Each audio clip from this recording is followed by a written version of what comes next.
join as they come up. So just thank you everyone for joining. Just a kind of a quick reminder to everyone that, this is a great series we got running here in the National, run by the under-25s and the under-30s. We have a great team behind the scenes who have been working diligently to get you great guests, such as Damian now, to come and join us all during these lockdown times. Now the under-25s in the club, we have a great series running. We have everything. We have the likes of match racing. We're running this talk series. We have courses going. So it's a very active kind of area of the club, and we just really wanted to have these talks as well to keep everyone engaged and entertained during lockdowns. So if anyone has any questions on the under 25 stuff, you can just send us an email at u25@nyc.ie, or you can just message us on the Instagram. So we'll crack into it now with Damian here. We're joined by Damian, who's arguably one of the most successful Irish sailors of all time. He's a Figaro champion. He's a veteran of 6 Volvo Ocean races now. He has multiple world records to his name, and he's currently sustainability manager with 11th Hour Racing, who are campaigning for the next Volvo Ocean race. So Damian, thank you very much for joining us. No, I mean, listen, when I'm home, I kind of don't, home in Kerry, we don't actually talk an awful lot about sailing. My friends are pretty interested about, what we're doing, but then we kind of move on to regular kind of local topics and just hanging out. And so it is nice to touch base with the yacht club scene, and you guys are really, really busy, so it's really good to see, and to to be in some ways kind of in this today virtually part of that. So thanks very much for the invite. Not at all. So I mean, I guess kind of the first question, being the world that we're living in today, where are you in the world, and how have you been finding the last year? Because I think it's been difficult for a lot of people, but how have you been finding it?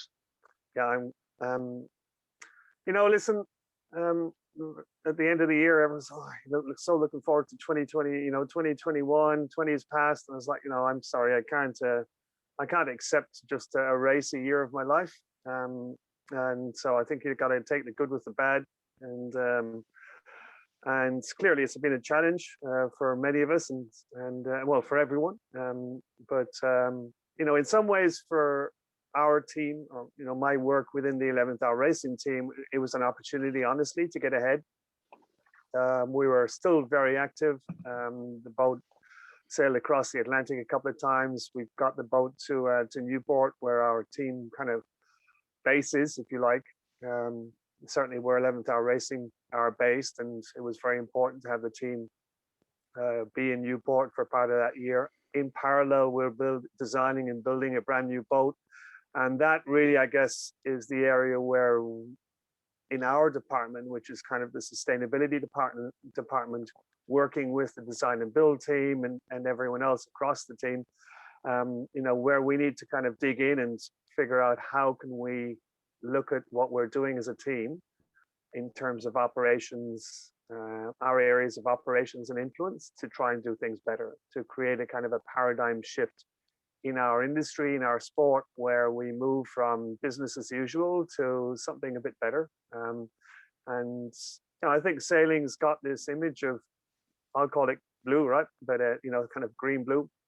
And we have that provides the opportunity, I think, for us to consider sustainability and where we think we should be as a sport. But we also have to kind of move from talking the talk to actually walking the walk. And I think we are a sport which relies heavily on travel, on technical. We're a technical sport. All our materials, sails, boats, equipment, all of this stuff has serious impacts, and that's a good story, as well as provides also some challenges that we have to address head on. So we've been really busy this year, and we can get into maybe some of the elements as to what that means. But we, like I said, we're designing and building a new boat, as well as training in another boat. So 20 people spread around across the world. I'm currently in Canada, just south of me in Newport. There's a large part of the team as well. Charlie Enright is based there. Mark, our other co-founder, is in Hawaii, and the team will be returning to France over the next, hopefully this coming month Hmm. to meet both boats, or meet the training boats that hits the water, and get ready for the new boat will be coming out of the shed this year. So we've just been busy and rolling on into this year. We have had to Nice. think on our feet a little bit. I think, like everyone, plans have changed. Our logistical manager has been really busy reorganizing flights, figuring out kind of COVID standards coming in and out of countries. So yeah, we've got a Nice. great team, and maybe we can I'll introduce that a little bit more as we go through. Yeah, great. I mean, like, it's great to hear that you guys have kept the ball rolling, because I guess, we'll get into 11th Hour and their mission a little bit later on, but at the end of the day, you guys are doing such important work for sustainability in our sport as a whole, not just for your team. So, it's great to see that effort continuing, and we'll definitely kind of dig into that a little bit later on. But I mean, I guess, away from that kind of your current life as, this professional sailor who's, the leader in the industry, you came from a very local beginning to a lot of us. You grew up down in Kerry. You know, in your book, you say, I think your first boat was a windsurfer that you bought with some pocket money or something. What do you remember of your early sailing? What's your first memory of getting into a boat? Yeah, I think probably most of us in and around the water, we've probably been there because grew up on the water's edge, or in some ways, that your dad or brother been into the boats, fishing or windsurfing or sailing, and so that was kind of the case for me as well. I mean, we grew up in the water's edge in Derrynane, so probably most people know where that is, right? And so we're really lucky to have grown up in that community. Kerry is obviously a strong sporting county, so if it wasn't football, there was always some kind of aspiration to be driving towards, and a real kind of feeling of pride where we Hmm. grew up, and kind of close neighborhood and friends and family. Um, Yeah. Both my mother grew up sailing with her grandfather actually on the Wirral, and I've got some old photos of mum sailing with her dad, and actually boxes. As a kid, I remember kind of rummaging through the attics and finding boxes of old pewter trophies from the West Kirby Sailing Club. So that kind of, when you find that stuff as a kid, it kind of sticks, I guess. Mm. And dad ran a small charter company as alongside of his own business. Well, he basically had a yacht that he was a Nicholson 32 that he was doing a bit of charter work on. And they also did it. I think they were one of the first Irish boats to sail into Russia in the late 1900s. So, or sorry, kind of, when would that have been? Sort of 1990s or Hmm. something like that. So, we're always on and around the water. Our neighbor set up a windsurfing school, which actually Helen still runs that down on the beach in Derrynane. Oh, So nice. they were our summers, and at the time, I guess windsurfing came along. We started building boards out of polyester, which they sank because they were made out of polyester, not only because they were small and short, but it was an amazing way to grow up. And I was sort of, once I left school, I basically continued, I guess, in the marine industry. Yeah. Moved to the Caribbean, through the UK, was involved in the charter industry, and very quickly realized that listen, there was a lot of other stuff Hmm. going on. I think now we recognize the sport of sailing as a professional sport, which has got commercial value, marketing value, for companies, and it's something that's even the Yeah. yacht clubs and in various teams. We've got a great national Olympic team, um, you know, but I guess 40 years ago, it was very much Corinthian effort, and I would guess I was just kind of in the right place at the right time, where the Hmm. sport was becoming recognized as not only a um, yeah, as I guess a kind of more internationally recognized um, sport with a lot of opportunities. Um, Yeah. and it's funny, over the years, you can sports evolved, the materials got better, We saw High Drop Tear doing foiling, I don't know, 20 years ago, whatever it is. Wow, and then 60-foot trimarans, and you're going, okay, this is it. The sport's plateaued. It's not, it can't get any better than this. But that is so wrong. I mean, technology is just continuing to allow us to push their boundaries further, and now we see monohulls foiling around in New Zealand, and you can, anyone can buy a foiling boat off the shelf and kind of get out, and within a week they're foiling, and we see kind of new round the world records dropping, and yeah, it's just I think we're living in an amazing period for sailing. I think what's important is maybe just not to lose the origins, and is it all about competing and breaking records, or is it about just having some fun out there in the water as well? And I believe it's all of that. Yeah, I mean, like kind of diving into that, you, as you mentioned, started in the charter industry. You were over in the Caribbean, you were doing a little bit of charter work. Like how would you compare that, in marine lifestyle as a charter captain or something like that, to the heavy racing lifestyle? Because there is, as I said, so much, as you said, so much emphasis on sailing. I think there's a lot of crossover. That's the amazing thing about our sport, is just that the industry itself is really well developed. There are so many different disciplines and sectors. There's a lot of potential for professionals, semi-professionals, amateurs to gain experience in one sector and take it to another. It's, I think for all of us, it's not just it's a lifestyle. It's not just a sport or a profession. It's something that we live and breathe, and I really feel it brings, all of my colleagues, friends, and the people I see around who are involved in sailing, their lives are made better by that influence. Really, honestly, the communities that we get to see, we've got such an international network of friends and colleagues that we've sailed with or against or have come across. The ability, to refresh yourself from one year or one decade to the next, in terms of what you're involved with, is, that's available to all of us. So, I mentioned kind of at the start, I'm back windsurfing down in Waterville, and that's where I started 40 years ago. And it's for me, it's like, honestly, it's a breath of fresh air. Okay, the windsurfing gear is a little bit better now, but it's just it's an amazing sport, and I think with that brings a lot of it's a privilege, I think, for all of us to get on and around the water, and I think it's something we shouldn't take for granted, because most people don't have that type of access, and I think that's where we have both a responsibility and an opportunity to make it, make our sport more diverse, get more young people into it, young people from different backgrounds, and probably most importantly, again, kind of consider really what are the kind of impacts and opportunities that are involved in that from a sustainability standpoint. But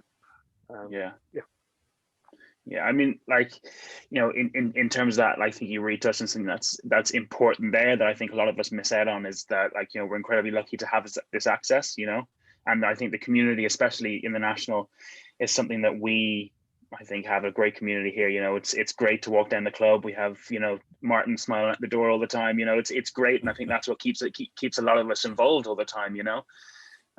But I mean, like, ironically, you said it's all about the community, but you got your first real start of racing in the Figaro, which is a solo class. So in terms of that, I think that was that, honestly, that's such a common comment, and so I forgive you for it. Everyone says it, but ask any of the gang here who are online with us when they're in a whether if it's a solo boat or windsurfer, or the Figaro for that matter, it's still a community, and the community, the class that you're in, we probably, most people on the call, or many of the people on the call, would have grown up in optimists. What an amazing, it's been so successful in Ireland. People like, across all the yacht clubs, David Hart on the Cork, and so this is the value of what we have, and so when we think about the Figaro, it's single-handed us for the strange for the French people off the single-handed sailing, Yeah. It's not at all like that, honestly. Okay, we spend a Okay. few more hours and days out in the water on our own, but Mhm. the richness of the experience of for me, it was really a click. Um, Okay. I was working with Paul Stanbridge. We're involved in the Admiral's Cup and Kenwood Cup and things like that. I was the boat. I was the nipper and bowman. And Paul said, "Listen, you've got. I don't know if he said it like that, but I'll say it like that. You got some potential. Why don't you go and get involved in the Figaro, where you can really develop the full range of skills which is associated with sailing?" And he was dead right, honestly. As Mhm. much as I love crude racing, as much as I love the specializing in a specific aspect of sailing, it also creates some barriers and limitations, which I think we all need to challenge ourselves to move beyond our comfort zone. And the Figaro for me did that, and Yeah. it also allowed me then to just very naturally presented a whole range of opportunities. And I was basically assimilated into the French offshore training system in Mhm. 1996 and spent 3.5 years on the Figaro circuit. I was the first rookie to win a leg of the Figaro. Sorry, first. Sorry, I should that's totally wrong.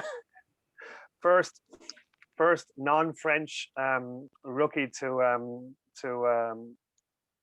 win the rookie section, and first non-French to win a leg of the race. And Mhm. so that kind of presented with, is again, right place, right time. Jeremy Bayou, who's now with Charal, Karine Fauconnier, Jan Elias, they were all rookies the same year as I was a rookie on the Figaro circuit.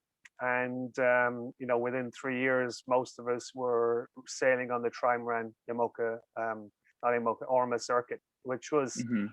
honestly, I think, again, one of the really better circuits I've been involved with, where I was involved for 3-4 years, I believe.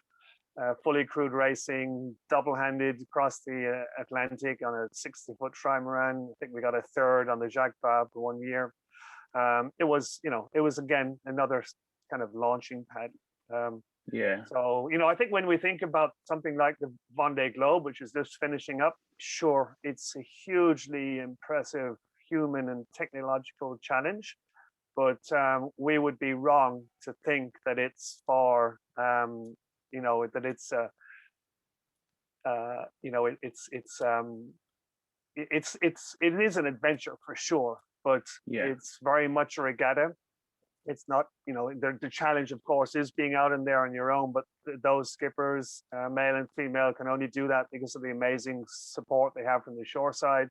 And it's a very, it's a very dynamic community, which is really pushing the bounds of modern sailing. Yeah. And that's amazing. It's amazing when you think that most of that circuit, be it that there are a few international teams on the IMOCA circuit, that most of it just comes from one country, which is ultimately financing the sport because of the marketing value of sailing that they see and that they are receiving. So it's pretty amazing, and it's a really good, I think, lesson for us all to think about, is to again, the balance between the commercial professional aspect of sailing and also what's important elsewhere, which is just getting out in the water. Yeah, and I like a lot of that stuff you've mentioned there is kind of, it touches on the fact that your career and a lot of the professional sailing you've been involved in originated in France. So in terms of kind of migrating that French ethos over to Ireland and getting things started over here, you can see the likes of Joe Malloy, Kenny Rumble, Tom Dolan, all getting involved. Do you see the possibility for that in Ireland, or do you think it's just still you have to go to France if you want to succeed in that aspect of the sport? Listen, in 1999, I believe, or was it 2000? I spent quite a bit of time at the Kinsale Yacht Club, and we created a winter series, which was basically a shorthanded coaching program. And at the time, I was talking as well with other clubs and the ISA and some individuals within Ireland. And I think we all saw the value. I think we also have to be realistic with regards to what we have, within the country, within the yacht club system, and the proof of that is the Olympic program and the results that have gained. That's not to take away from the broader aspirations as to what else is out there. And I think when you look at the Artemis program in the UK, which was based around exactly that, which was really putting young British sailors on the Figaro circuit, and people like Sam Goodchild, etc., have done really well. They've taken it on and moved into other classes as well. So I think that's got value at home. I saw it in 1999. There were people around me and who helped an awful lot. The Kinsale Yacht Club, and we had a great winter program with 3 Figaro boats and a couple of others. We started out with 2 or 3 or 4 people on each boat. Many of them were there just to kind of upskill, really, not necessarily to go out and do the Vendée Globe or the Mini, although a couple of them did. I think Kian went on and did the Mini a couple of times. So I think it's a hugely interesting discipline. Short-handed sailing. When I say short-handed, it doesn't have to be single-handed, double-handed. I mean, actually, one of the best events I did was triple-handed, 3 people on the boat. It's really cool because you're sailing the boat almost like 100%, and you can also get to sleep a little bit. So the kind of risk is down a bit as well. And I think we see that more and more in terms of the kind of the dingle race and things like that, where we have double-handed elements of the events, and people are looking for a little bit more than just being rail fodder, and I think that's good. Yeah, for sure. I'll chat to Martin now and see if we can't get a couple of Figaros in for next winter and get our own academy going. Like in terms of that, short-handed stuff, you said your 3-handed race was the best one you've done, but I think one of the biggest achievements was the Barcelona World Race. 2-handed non-stop around the world. What was that like in terms of kind of balancing pushing the boat versus dialing back and not damaging it, and talk us through that as a sailing experience. Yeah, listen, the Barcelona was an amazing opportunity. I remember at the time speaking with Mark Turner, and he'd sort of put me in touch with a couple of potential teams. One actually at the time was Derek Hatfield, RIP. But I was really lucky in the end to have been picked up by Jean-Pierre and his team, and it was a year's immersion in the IMOCA fleet, which IMOCA class, which was quite different to what it is now. The boats, we were kind of, I guess, between the older style boats and the new falling boats. We were somewhere in between, and there was, and there always is a lot of stuff happening in the IMOCA class. And it was really cool to be picked up by Jean-Pierre and to be working with his team in a different class. It was an amazing challenge. At the time, we brought the opportunity back to Ireland and kind of looked around to see if there was any corporate support that would be interested in around the world race. And really, we weren't looking for a full budget because Jean-Pierre had his team. We were just looking for a budget to be able to tell the story, and to basically take the value that the event was going to generate, whether we won or not, and to tell that story at home. And ultimately, it didn't happen, and we went to hell anyway. And I sailed with Jean-Pierre, and we had a lot of, with a real privilege to bring the cup, so to speak, back to Dublin and do a tour around some of the yacht clubs. Jean-Pierre and Luke, his manager, had a lot of fun. The event itself, non-stop around the world, was one other person. Honestly, it was a real challenge. I'm not really talking necessarily about the sailing. It was certainly one of the hardest things, if not the hardest thing I've ever done. But it was also a challenge to, spend that amount of time with one other person. It was 90 days, pretty much, from start to finish. And, we both had a very similar, I guess, drive and focus. But then the reality of sailing with someone else under that intensity for that long. And Jean-Pierre's had an amazing run of double-handed events. He won the Barcelona the following cycle with Louis Perron.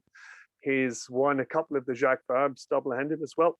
So he's a very experienced guy, and I'd actually worked with him previously in the Tour de France as navigator. But yeah, I mean, the overall experience was amazing. It was a time when there were ice skates but we still saw a lot of ice. I remember once being up the mast and doing a rig check or fixing something. I think a lock had broken or something, and kind of looking down, and there was ice around the boat.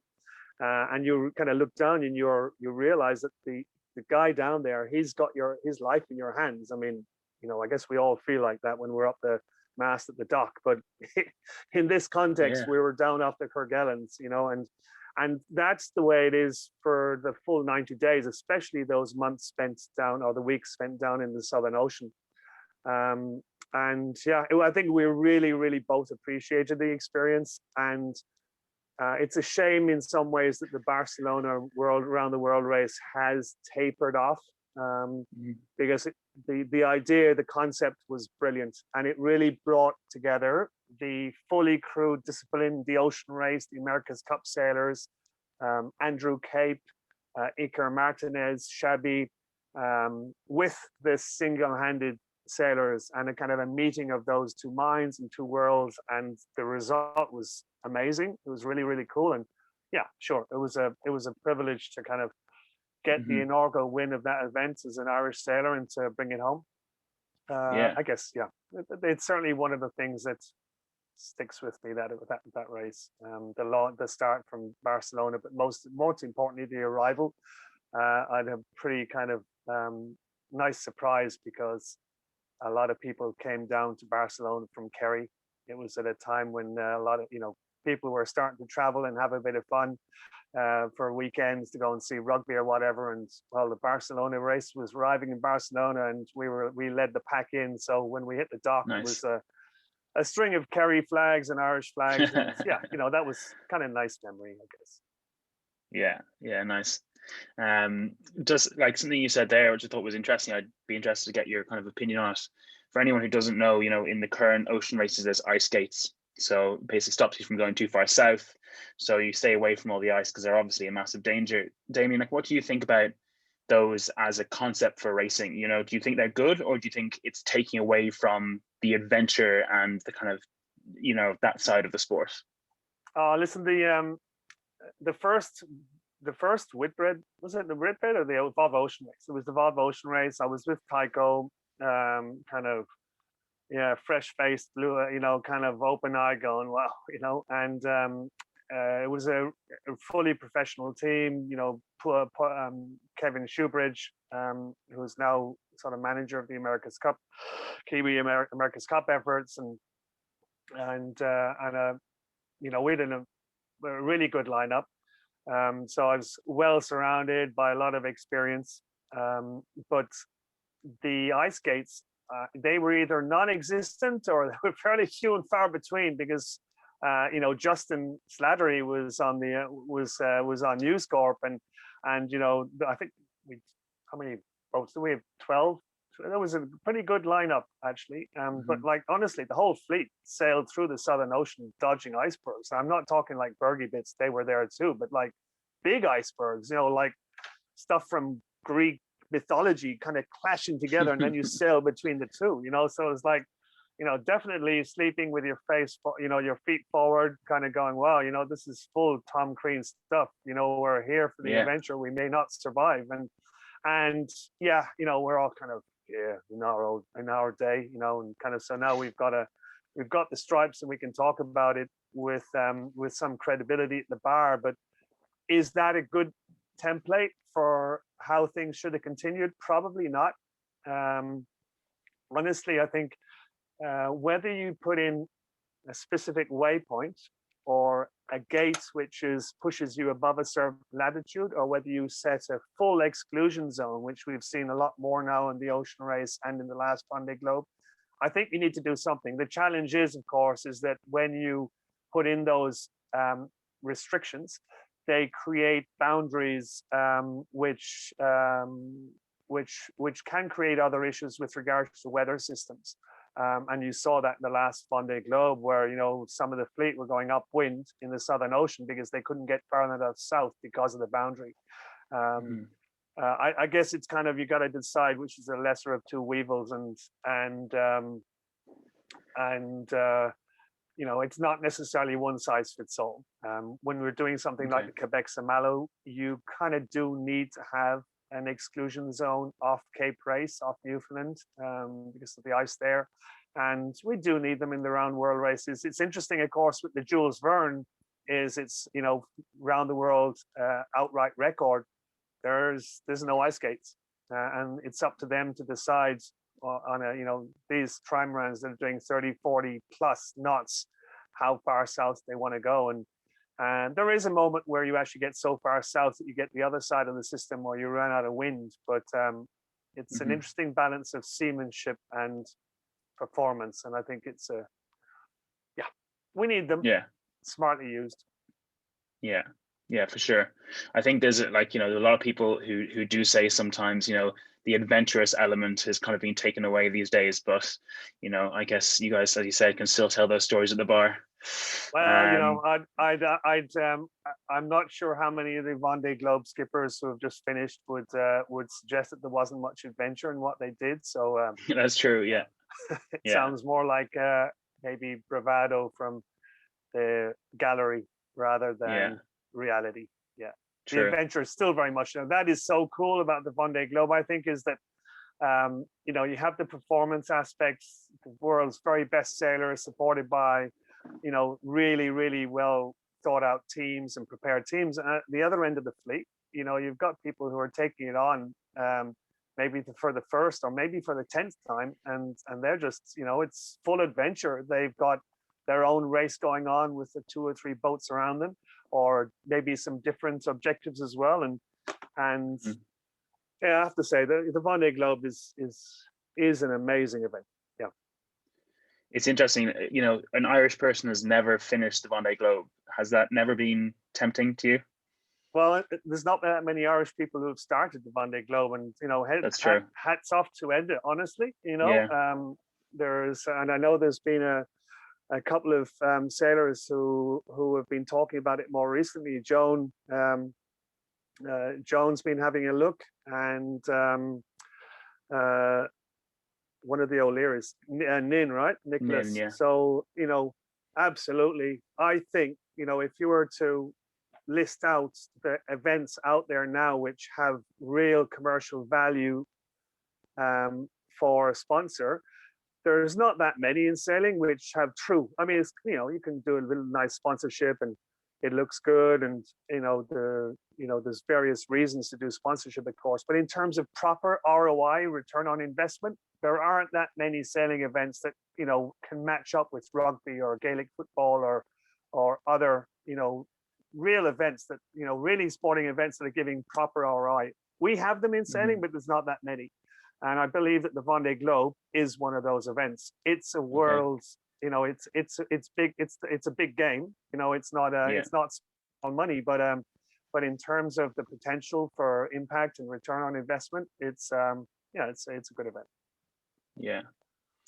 And then kind of moving away from, I guess, the solo stuff, and I guess the French side, obviously, the ocean race has played a massive part in your career. You've done 6 campaigns, as you said, starting with Team Tycho in 2001, and then you're with Ericsson, Green Dragon, Groupama, Dongfeng, and then 11th Hour, obviously, currently.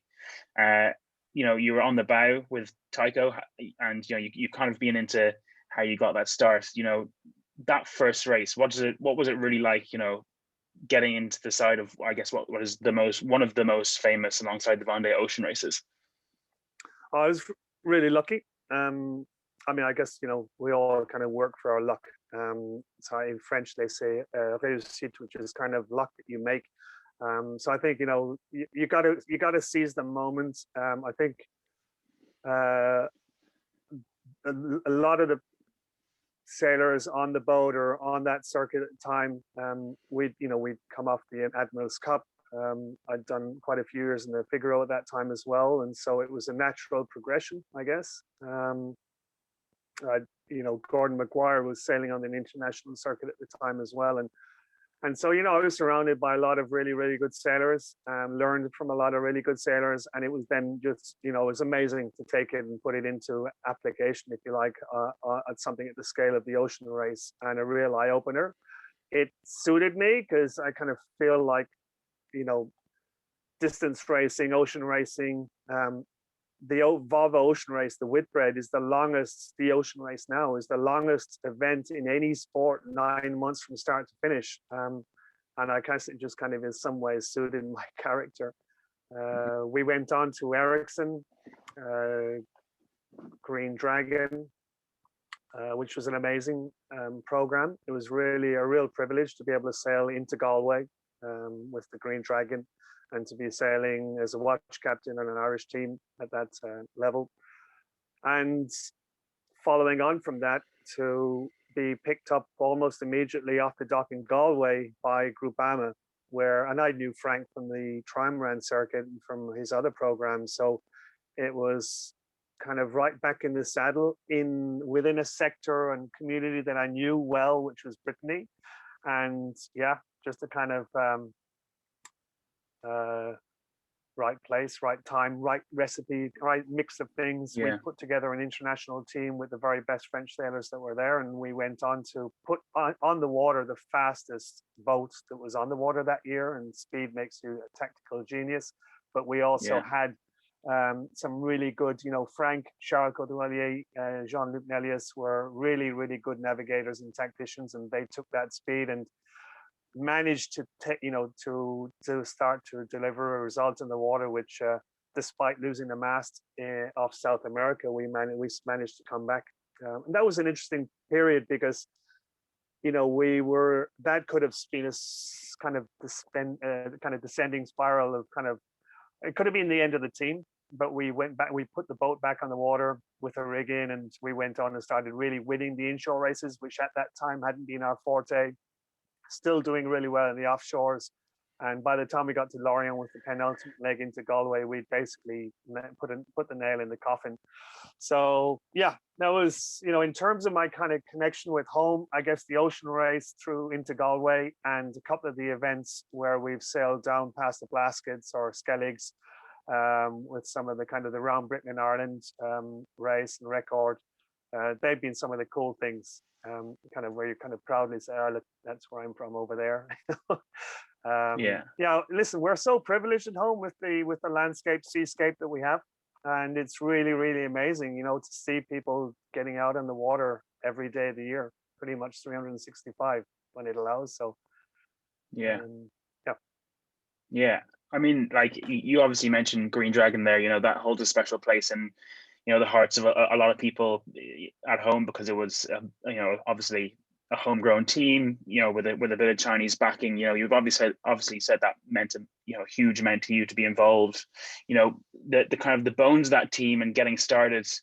Like where did that all start? Where does that concept come from, and do you think that could be done again? Because I think people always would love to see the third team to enter the ocean race, the third Irish team in history, to enter the ocean race.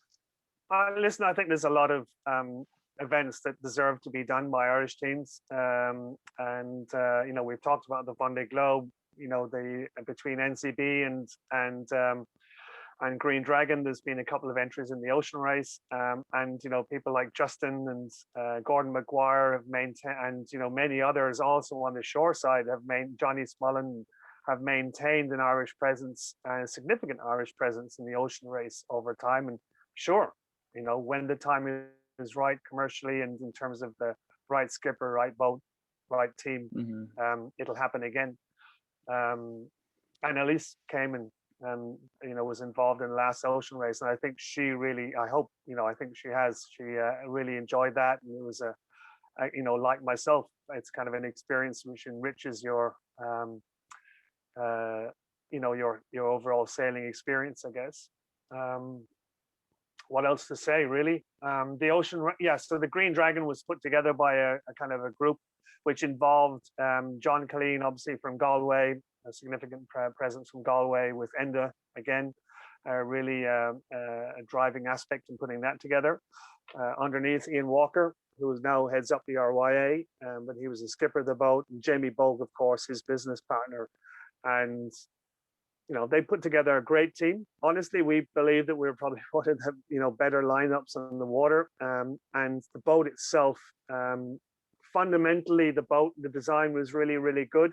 but there was an error in terms of the construction weight, which meant that we lost significant weight out of the keel bulb, which basically really affected our performance the minute it became into RM sailing. And, you know, for instance, on the last transatlantic into Galway, we did really, really well downwind, but the minute the wind came off the quarter onto the beam, you know, we just, you know, the boats just sailed past us, and I think we finished third, fourth, or fifth into Galway that time. But the team was put together by the, you know, the business people of Ireland, the entrepreneurs of Ireland underneath Ian Walker. It was a great campaign. They did everything that we could, and I think, you know, we represented the various, you know, Ireland and everyone on the water well. It was one of those events where, you know, there was a technical issue with the boat which sticks with you, and we knew that from the first leg. And I tell you, it's a long way around the world when you go, we're not fast. And so it was a real kind of it was a real cure, if you like, to have taken the start of the race 3 years later with Groupama, and there was a lot of blood, sweat, and tears went into preparing that program, and realizing that even before we passed the first headland in Alicante, that this is a fast boat, and it's just a totally different experience. So, you know, a race like the Ocean Race, 9 months, it was really nice the last couple of campaigns to be in the Volvo 65s, whereby in theory everyone's, you know, everyone's in the same boat, same performance in the water, and the difference is made by the sailors. It's a long way around the world when you're not on the top of the fleet. Yeah, for sure. And I mean, I guess, you know, the focus on having a fast boat is essential, you know, as it is in the Cup and everything, you know. So taking that out of the most recent ocean races was obviously interesting. But in the next ocean race, you know, the box rule is back with the IMOCAs. Obviously, this relatively strict. You know, you guys have your second boat in build at the moment. You know, how's that going in terms of building an IMOCA that was originally for solo and double-handed, and now is for essentially a fully crewed race? Yeah, nice, William. Nice segue. This is going well. So yeah, listen, I mean, clearly the IMOCA is designed and kind of managed around the Vendée Globe. The Route du Rhum is hugely important in France as well. But like you say, we do a lot of double-handed racing, and in certain years as well, a few crewed races. So you know, when Mark Turner proposed the Super 60 or 65 for the ocean race, his concept is right. And I think, you know, every now and again you need a breath of fresh air into a class or an event, otherwise it dies, you know, or at least it kind of tapers off, and if you're lucky it comes back, but not always. And so the ocean race, having done 2 or 3 cycles in the 65s, was, and you know, is going to need a breath of fresh air, and it was really smart move to say, okay, well, let's blend the IMOCA fleet and the ocean race. So that's really exciting, because, you know, again, you know, when you think about the ocean race, this is supposed to be the top, you know, the hardest race around the world, the fastest boats, but then you see on the other side of the fence that these guys are sailing around on their own, and they're the boats are cool, and there's foils, and in some ways it's more, you know, it's more extreme. So it's really important for the ocean race to incorporate that, or to incorporate a new element. For us, we were very lucky to pick up Alex Thompson's previous boat, and so that's what we've been training in for the last 2 years. It was about really deciding how we were going to take a boat that was designed for short-handed sailing, where you need to be going as fast as possible 95% of the time, rather than 100%. You know, all the time is not possible when you're on your own. So and also to consider how we're going to live inside the boat, how the guys are going to live inside the boat, whether we need to be steering the boat or using autopilot. And these are all linked to ocean race rules, which were proposed and have actually subsequently changed. Where actually, in some ways, we have got a great advance, but we also have a challenge, because some of the some of the knowns are now up for change in terms of now they're talking about using smart pilots. So we'd started to design a boat for that was going to be primarily hand steered. So yes, there's been they've also changed the crew quota now in terms of number of people on board. So we've had to reassess and restructure our team as well. So it's created a lot of challenges for Bill Erkins, Mark Towell, and Charlie Enright, who are the leaders of our campaign, to navigate the changes over time. And these changes do need to happen to make sure that we have the biggest possible fleet on the water. But it is a challenge for us because we're, in terms of building a new boat and getting on the water, we're leading, we're ahead of the charge, if you like. Also, the IMOCA race rule changes are in cycle with the Vendée Globe. So we're kind of, we're slightly, the ocean race now is going to be slotted in between. So there's going to be two sets of rules, if you like, which will allow the fleet to interchange and to do both events. So it's been a really interesting, and it's been a great program. This kind of really feel like we're back in the same space that we were with Group AM at time, the resources we need, the people to get the people we need, and to really, kind of put the best possible boat on the water and put the very best possible team around that boat. My role now is to actually look at that, send the drone up, 10,000 foot view, and look down and go, okay, from a sustainability standpoint, what are we responsible for? What can we do better? And it's really, really interesting. I don't miss the sailing because I'm doing other stuff, but it's just so engrossing because there's so much that we need to consider. Because I think over the last, we've moved from corporate social responsibility, which is being kind of embedded within companies over the last 10, 15 years, to sustainability, which is a more comprehensive way of looking at the environment, social and economic aspects of sustainability. And sustainability, if you were to ask someone on the street about it, or maybe even kind of in our community, there's single-use plastic, and climate change, that's the greenhouse gas, right?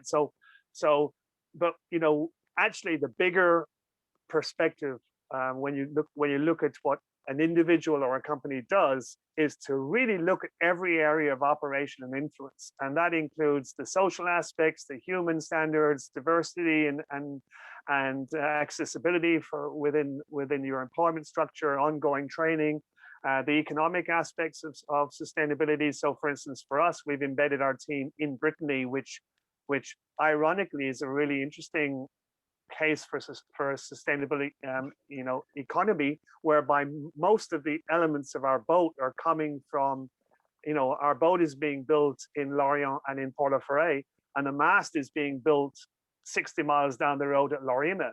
So the supply chains are really short. There's a lot of really, the community and the industry is really well developed in Brittany. And that's I'm running out of battery. Oh no. Sorry, William. I'm just running out of battery. I might have to call in another line. Sorry. That's no worries. Yep. Take your time.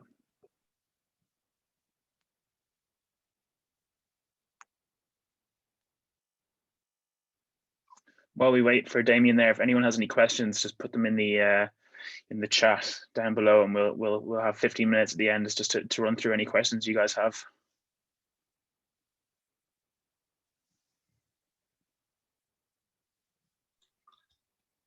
Hey, William, can you hear me? There you go. Yeah, loud and clear. Good to have you back. Yeah, really sorry about that. Not at all. Don't worry about it.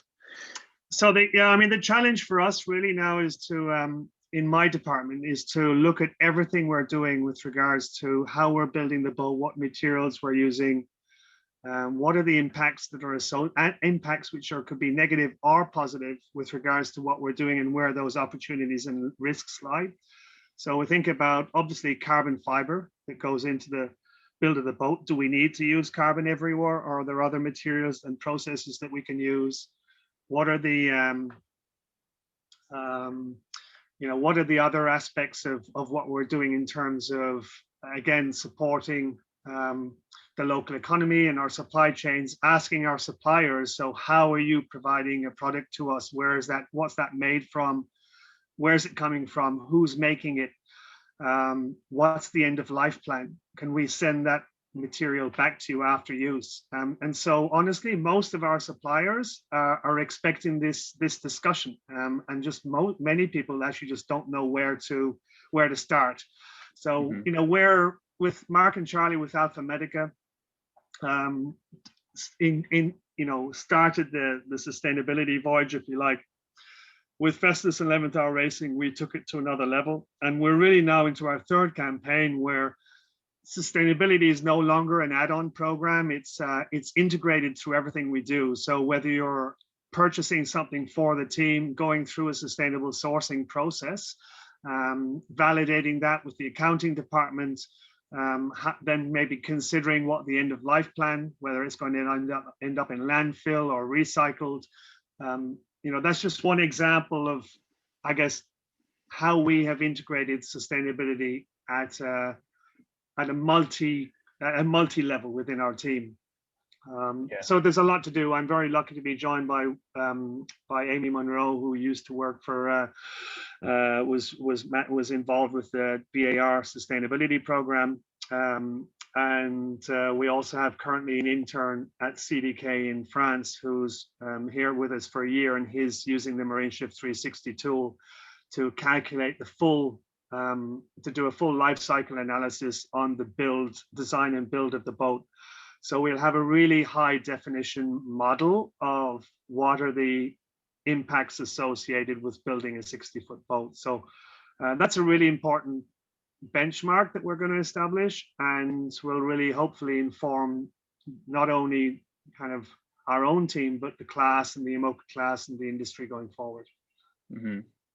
Yeah, and I think, you know, you tapped into something which is really interesting. That's, you know, it's no longer an add-on. You know, the sustainability aspect is essential to our sport as a whole. And I know that you guys are working on, like, say, like a sustainability package, you know, as such for other teams out there.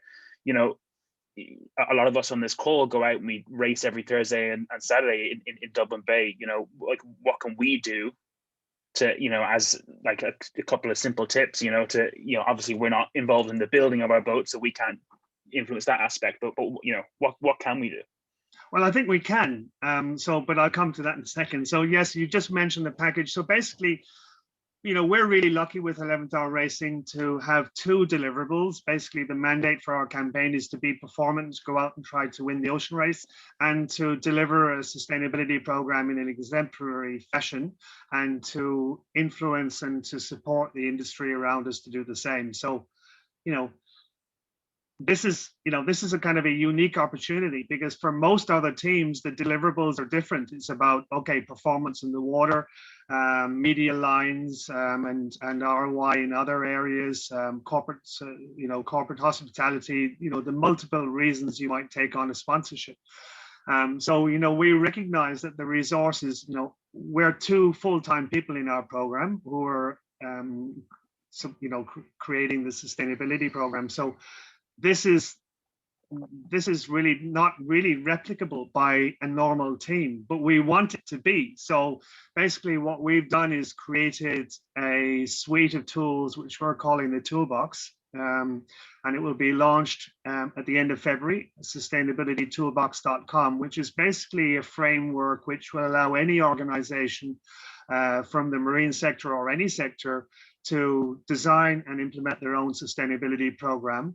And the idea is that it's to make it accessible and scalable. So whether it's mum and dad driving the kids around to do a bit of leg sailing on the weekends, or an America's Cup team, or a manufacturer who, like, you know, Musto, one of our partners and sponsors, or have their own program, but we've got a couple of partners who are using this to start their own journey. So it's really about assessing what you do as a company or an organization, understanding what your area of responsibility will be by defining those impacts, whether it's again, whether it's in our case, we're building a boat, putting it on the water and shipping material and flying people around the world. There are some of our big impacts. We also have opportunities in terms of how we employ people, where they come from. Are we going to be using local workforces? How diverse will the team be? So the toolbox provides a framework to work through the steps, which are 8 different steps from start to finish. And if for the kind of sustainability practitioner, it sets them up on a journey to ultimately report to ISO or GRI standard reporting, so which would be company sustainability standard reporting. And at the other end of the scale, small yacht club, mum and dad taking the kids to the lake, just want to do something. They can look at the big picture. The whole idea here is to present the landscape and show coherent way through that landscape to make some decisions as to what you decide that you want to do. So you can't do everything, and you might decide to focus on single-use plastic, but it's important that we consider that it's not just about single-use plastic. Gail at the ISA has done an amazing job of pushing this agenda with the yacht clubs, with a lot of really good support. The idea around the environmental prize is really cool, or the sustainability prize is really good. And there's a lot of ground root stuff that's happening at home, which is brilliant. And so hopefully the toolbox can help to be part of that, part of that paradigm shift, if you like. And so you asked me kind of what is the one or two things that we can do, and I think you mentioned, there's not much we can do about boat build. Well, I would suggest that the single most important thing that we can do is vote with our euro. And so when you pull a euro out of your pocket wallet or sign a check, you're voting. You're saying to the supplier that you like what you need, what they're giving you. You agree with how they built it, with what they built it. You agree with how they employ people to build it. You like the you like the way they delivered it, the packaging that it came in, and you also like the end of use plan that's integrated in the design and the manufacture of the product. And if you don't like it, then buy elsewhere or ask the questions. And honestly, most companies, and it's all about being transparent, there's no silver bullet here. We basically need to encourage and help suppliers to look for these solutions. And so when we go to Brittany and say we're going to build an IMOCA 60, we want to do it in the most sustainable way possible, we went through a whole brief with a list of potential builders. And on the table up front, listen, these are the challenges we have. It's going to be made out of high modulus carbon. It's going to be made out of epoxy resin. However, because that's at this stage, it's not possible to change that. But however, we can look at how we can get some of this carbon back into the supply chain. We can look at how we can optimize the build process and bringing in certain alternative materials into other aspects. So that's just, again, I think really it's about sustainable sourcing, and we do that through the sustainable sourcing code that we've created ourselves for our company. But it's really about mindful consumerism and just making sure that when we're asking something, we really need it and we know where it's coming from. Yeah, I think, like, to highlight again, I think one of the most important things for everyone on the call here that you just said there is to vote with your euro. Definitely picking brands that have like a conscious, are making a conscious effort with their own environmental, I guess, promotions such as Musto. I think that's a really good one for everyone to keep in mind.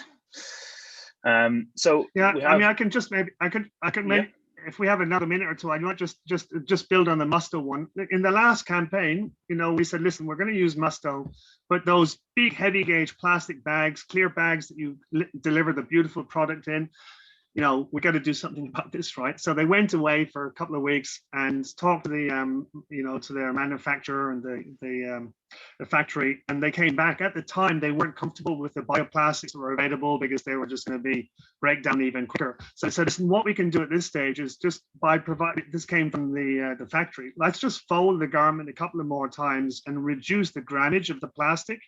And the overall result was a 70% reduction in the amount of plastic that was on the Musto packaging. And so that was a direct reduction to our team, but more importantly, it changed the way they packaged everything else that went out. And that was the result of one single call from Mark with Musto. Subsequently, going into this campaign, we've kind of at a new level now. They've created a line of mono materials so that this is thinking about end of life at the moment of design, so that the materials are starting to be created to be recycled, because if they're made out of multi-materials, it's really hard to recycle, of course.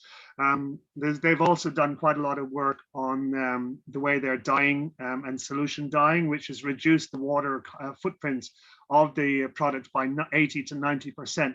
And this is just through some very simple questions from our side as a purchaser. Obviously, behind the scenes, it's much more complex, but then it's up to the manufacturers to come up with the most relevant solutions, and what's relevant in one industry or sector or company might be quite different for another.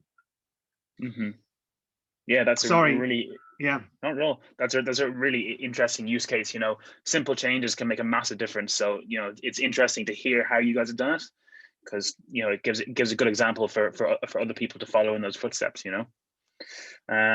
So look, we're going to go to kind of the floor questions now. Just a couple have come in from everybody. We have one from Oshin here. So what are your thoughts on sustainability of the America's Cup teams, such as the limited life cycle of those boats, other than the AC35, where the boats are now SailGP? Yeah, well, actually, that's a good question. Thanks, Oshin. Good name. My son's name is Oshin. Listen, my colleague Amy Monroe worked for Team BAR on the last America's Cup, and from the outside, I've talked to her now, and I kind of going, from the outside, it didn't look like they were, and I didn't really follow it closely. It didn't really look like they were doing a lot, but actually, when I learn about the how comprehensive their sustainability program was, they were basically, to cite a couple of examples, they basically conceived and created the basis for the Marine Shift 360 LCA tool, which is creating a real paradigm shift in our marine industry as to how we consider the footprint of the materials and products that we're using. So that was a direct result of that campaign. We're currently looking at our kind of climate action plan, which is around how we consider greenhouse gas reductions, best practices, and how we consider the unavoidable rest, basically the impacts that we haven't managed to avoid, how we might compensate or offset those. Now, Amy was talking about how they did that in Bermuda, and it was a really interesting case. So one of their partners was a company called, I believe, Low Carbon. And so Low Carbon specializes in renewable energy. And so they installed a system at the base which alleviated, I think, fully their needs on site for energy in Bermuda. But more importantly, when they left, they installed that same system on the local school. So not only did they, their footprint in terms of energy requirements was zero, but actually it was net positive, because they left the legacy they left behind, actually left a positive result. And I think this is something that's really important for us. We established a campaign 2 years ago intending to be neutral footprint, and looking at the sector of sustainability and how various organizations internationally are considering our footprints and our impacts and responsibilities, we've seen more and more the notion of net positive or regenerative. And we basically made that shift to last year, where we said, okay, listen, doing less bad is not good enough. We want to leave a kind of net positive regenerative result in our wake, that our areas of our operations and influence are better for our presence. And it's just an interesting way. It's just a slightly different way of looking at what we're doing. So whether we're engaging suppliers, looking for renewable energy, considering our water waste or greenhouse gas emissions, we don't want to just reduce them. We want to actually leave a net positive regenerative result.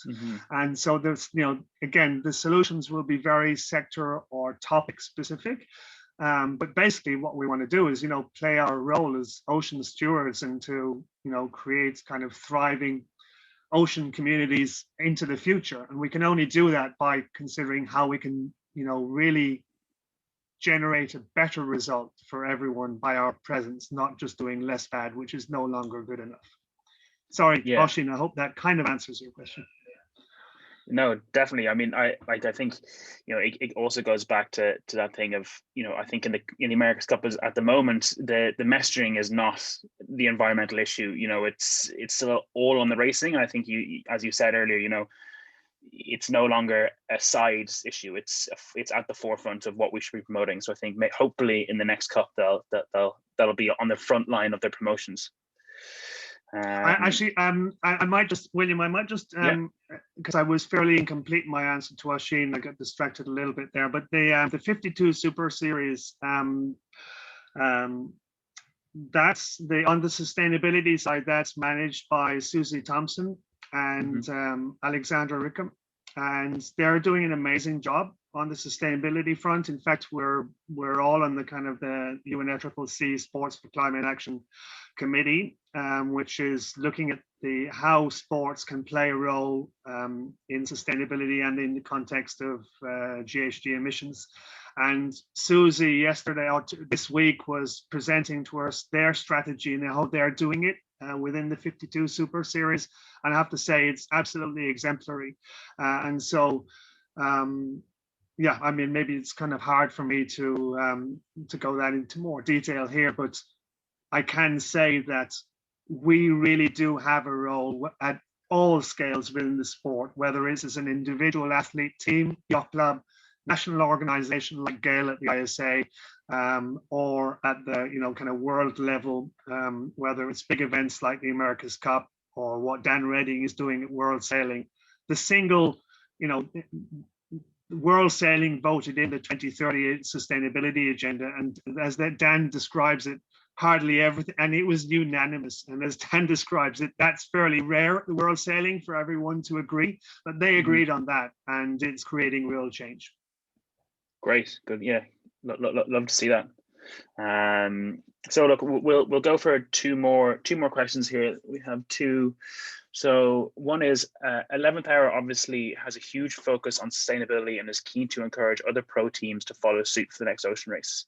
Have you seen much uptake with the other teams putting in as much importance on the sustainability aspect, or how far do you think they will go to have all teams putting as much emphasis on sustainability as you guys do in the next race?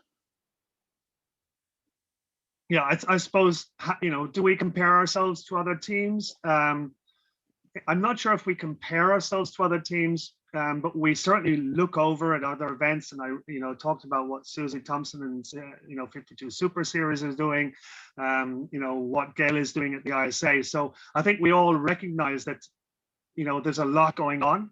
I talked about the toolbox already, and we've had a lot of inquiries about it.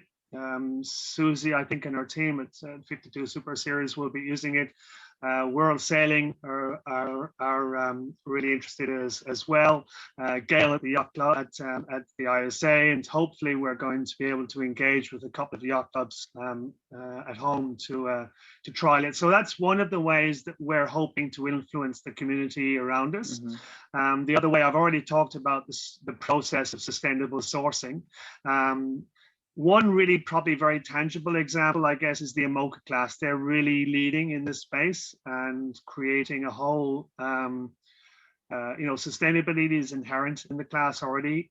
This, just a month ago, they voted in the integration of an LCA tool into the design and build of new boats. In other words, that some element of LCA calculation will be inherent in future builds. Now, we don't know whether that's going to be a whole build, benchmarking of what we're doing, or whether it will be one single, more easily calculated component like a keel fin or the deck and hull or something like that. But it's really significant. This is not just something to add on. It's the rule is going to be, the design and build of the boat is going to be influenced by LCA. So some sort of threshold, and the overall build or component will need to be built within a carbon cap, for instance.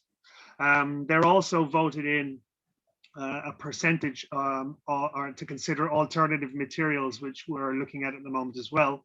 So something like 150 to 200 kilos of alternative materials, as to be defined, can be removed from the boat at the moment of measurement, which really creates a real performance advantage to those who achieve that.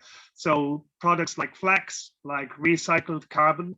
Recycled carbon is interesting because if you get the right material, it can be up to 10% less, have 10% less greenhouse gas emissions than virgin carbon. And actually, there's a new process where they're managing to recycle carbon fiber with 80 to 90% similar characteristics in terms of rigidity, stiffness, and modulus. So the IMOCA, for instance, are doing really well in this space.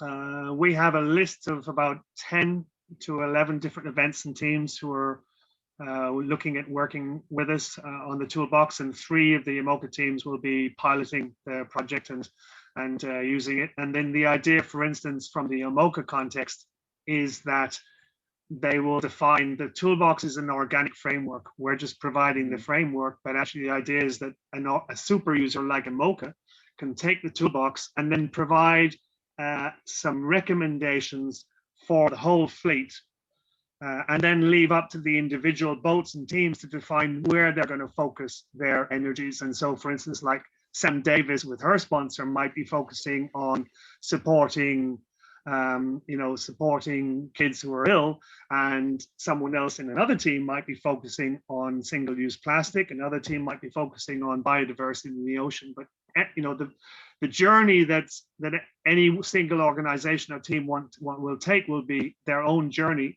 But the toolbox provides a framework for a user like IMOCA to provide some guidelines for their diverse fleet. So hopefully that answers the question partially. Yeah, it definitely does. And that actually also went straight and segued into the last question that I had from Mark. He was asking about, IMOCA rules and ocean race rules. So you covered that perfectly. So look, it's been great, Damian, to have you on here. I think we'll wrap it up there just because I'm conscious of time and people's evenings. But it's been incredible to hear your story, going over from starting sailing to the big races and, the whole way through to the sustainability aspect, which personally, I've learned an incredible amount even on this call. So look, thank you very much. I think we're looking forward to seeing this toolbox come out. I think, I can agree with Martin that we'll definitely pioneer that for you here, when it comes out in the national. And yeah, thank you very much for your time. Yes, Damian, Martin McCarthy here. Damian, just to thank you very much for your time this evening. It's been so insightful. You're a hero of Irish sailing. Any aspect of your career could take us, hours to go through. So what you've done is marvelous in the time available.